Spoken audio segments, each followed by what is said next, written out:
what do you make of these safeguards that are really being driven by the administration right now? Well, Caroline, so good to see you again, and thanks for having me on the show. Just a reminder, Credo AI, we are on this mission to ensure that AI is always in service of humanity. And we do so by providing an AI governance software that provides that continuous oversight and accountability of artificial intelligence by managing, mitigating, and monitoring AI-introduced risks. So today's announcement, we are very encouraged to see the Biden-Harris administration, continuing to depict their commitment to responsible innovation as well as to AI governance. I think a lot will be seen in the coming months because right now these are still voluntary commitments. And what is going to be important is the executive order that is going to be coupled with these commitments. That's where the eyes are on right now. Nick Clegg over at Meta saying these voluntary commitments are an important first step. Let's just talk about some of the commitments there, because big names, also private names like Anthropic and Inflection AI are in on this, and they're saying they're going to share information, most importantly, trying to mitigate some of the risks for governments and civil society. But what do you make of the sort of watermarking, virtual watermarking of being understood basically when you're looking at AI?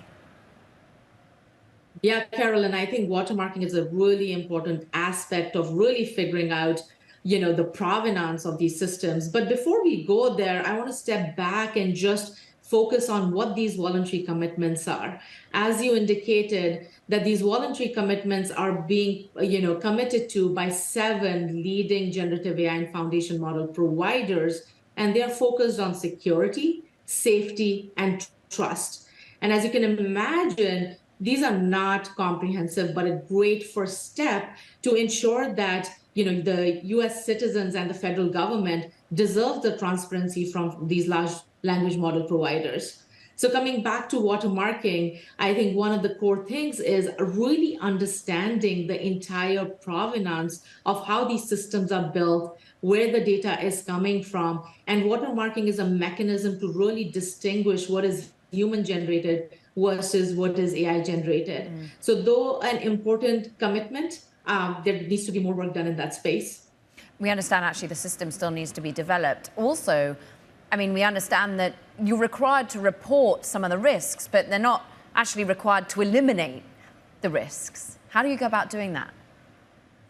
Yeah, I think that's a really important question. As we look at some of the core things missing in today's White House announcement, one is, as you mentioned, not only reporting, but how are you going to hold these companies accountable to what they're reporting against?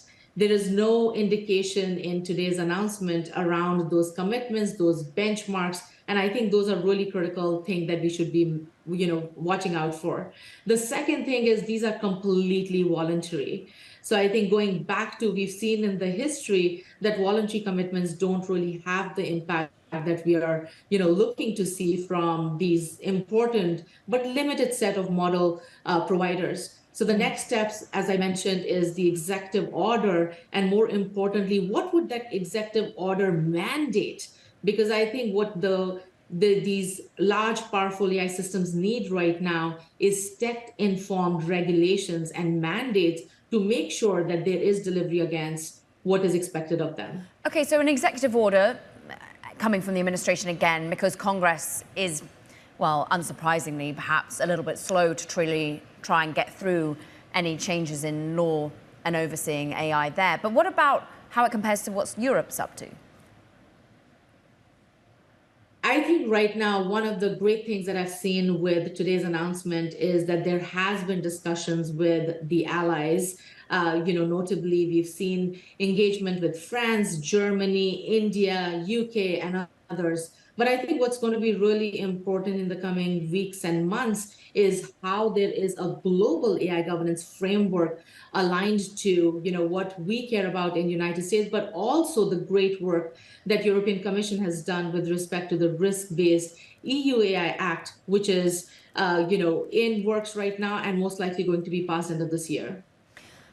From your perspective, what is self-regulation like vis-a-vis perhaps an overseer? Is there some sort of way in which we can fundamentally oversee these companies? Is there some sort of new part of a regulator that needs to oversee it?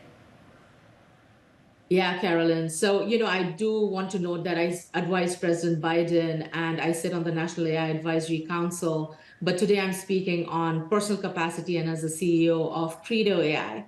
So, when we look at these self regulations, though an important step to really showing commitment that, these powerful AI technologies need to be transparent and in service of US citizens and federal government, we need to make sure that as we progress, there is a bigger focus on what does that continuous oversight look like.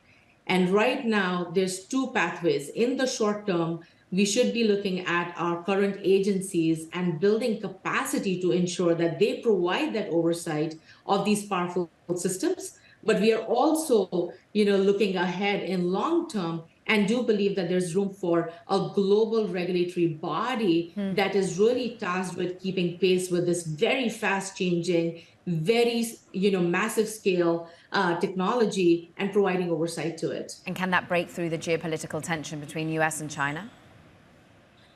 We hope so, but I think right now what is really important is making sure the United States and its allies come together on this global regulatory framework and start putting the foundation for what this regulatory body globally could look like.